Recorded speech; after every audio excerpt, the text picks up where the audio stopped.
Hello friends, welcome back to Technique. In this video, we'll be doing the detailed camera review of the newly launched OnePlus Nord 5.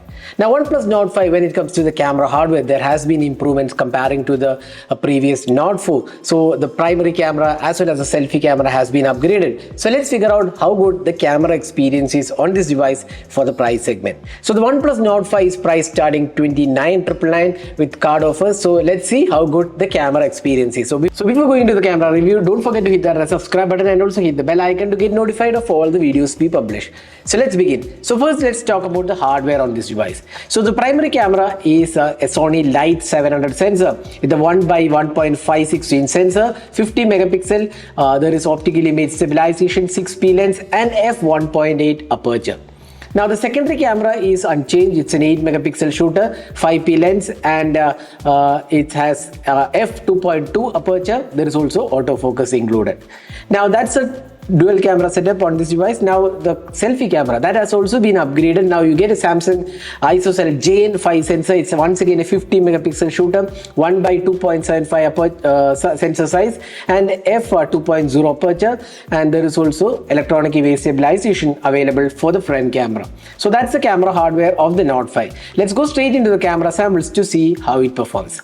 So let's first have a look at the daylight conditions. In terms of daylight conditions, you can see that the images have turned out to be pretty good. The colors are nice and wide. The dynamic range looks really good, and overall detailing and sharpness levels definitely looks good. So the improvement in terms of the sensor has made improvement in terms of the camera experience as well. You can see the sky colors are also rendered really well. The overall quality of the image looks good. The dynamic range also is impressive, and the sharpness levels and details looks definitely good. And overall there has been consistency in terms of colors, and we have shot most of these images in cloudy conditions, so we couldn't test exact direct sunlight because it's monsoon season here. But overall I would say this is definitely good imaging capabilities from the OnePlus Nord 5, and it's definitely improved over the Nord 4.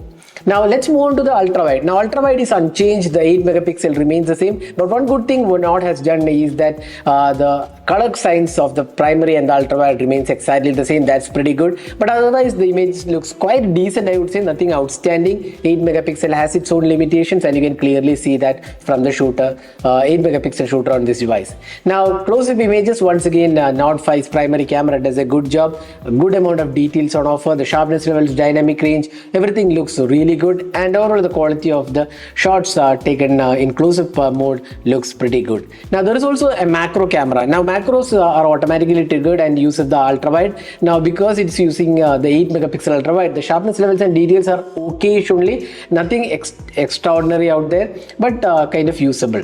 Now let's move on to the portraits. Now this is one area where Nord 5 does a pretty good job. I would say the images looks pretty good. The colors are really nice. The skin tones are also rendered really well. Overall quality and the background blur also looks good. The edge detection is also done pretty well. So overall I would say portraits are good, good colors.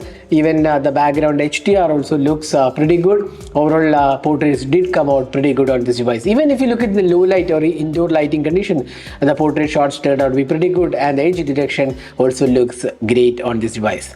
Let's move on to the low light condition. Now indoor lighting conditions, you can see that the details are good contrast ratio, the colors are nice and wide, and overall quality of the images looks good when it comes to artificial lighting. So overall the optical image stabilization also helps in pretty good imaging. Now when it comes to extreme low light, you can also see that when the night mode is triggered, there is pretty good details. The sharpness levels are also done well. There is a reduction in noise levels, and you can see that noise has been reduced and pretty much clear in terms of noise experience. Overall I would say the low light experience from the primary 50 megapixel shooter does a really good job in terms of overall experience. Now moving on to the selfie, this is one area where the Nord 5 does a really good job. The 50 megapixel JN5 sensor does really good. It's one of the best cameras for selfies in this price segment, and the skin tones and the overall dynamic range also looks great in the selfies. The background blur and the portrait selfies also turned out to be pretty good on the Nord 5. So selfies is one area where the Nord 5 has improved drastically over the Nord 4, and this is definitely one of the best selfie cameras in this price segment. Even the low light selfies also turned out to be pretty good. So that was the selfie experience. Next, let's move on to the video recording. Now this phone can record videos in 4K 60 fps. There is optical image stabilization, electronic image stabilization, and it does a pretty good job, I would say. There are no stutters and the video is pretty much smooth experience. The colors are nice and wide. The dynamic range also looks good. Overall quality is also pretty good for the price segment it is being offered. Now you can also record videos in 1080p at 30 fps or rather 60 fps.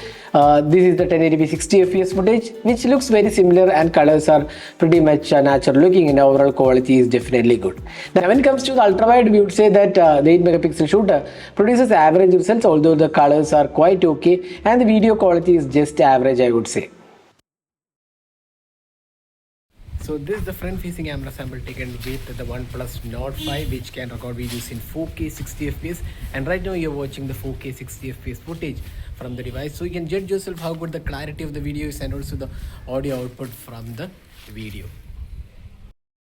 So this is the portrait video taken using the selfie camera. It can record videos in portrait mode with the background blur in 1080p 30 fps, so you can judge how good the background blur is and also the quality of the video.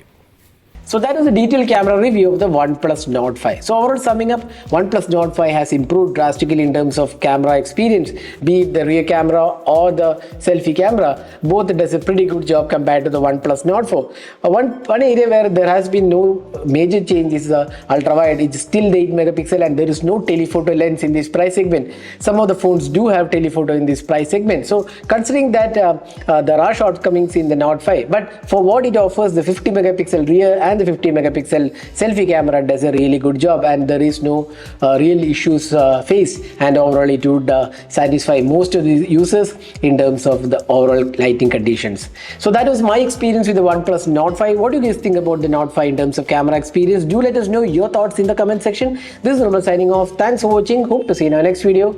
Have a great day.